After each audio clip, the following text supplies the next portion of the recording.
لو تجمع شوق وجنان وأدب وحنان سلام وأمان مع بنت حلال.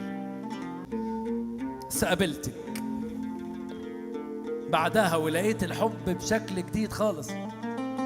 كان دايما في حاجة ما تظبطش، كان دايما في إحساس ناقص، ولأني محبكها زيادة وبحب الشيء يبقى مثالي قلت هكمل وحدي ويمكن تحصل زي ما هي في بالي.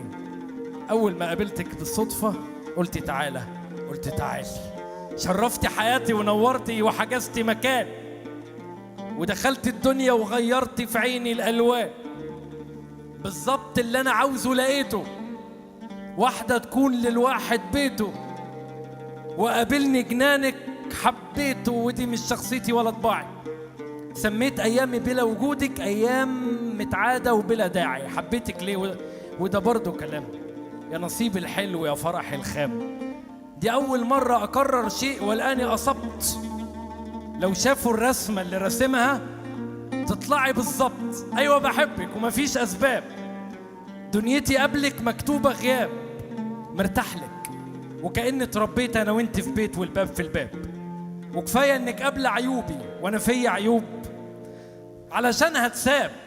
عصبي ومودي وسكوتي كتير، كونك قبلاني دي تتشلك وجميل عالراس.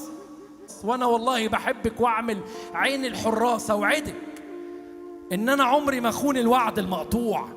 فرحك واجبي، زعلك ممنوع، يا الشيء بالظبط يا اجود نوع.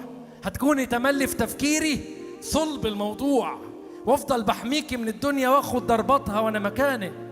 انا قبلك ضيعت حياتي والباقي مخليه علشانك. ربنا يكبر خاطرك علشان واخده بايدي، علشان وياكي لقيت نفسي ولقيت عيدي، ويعلي في شانك وحنانك.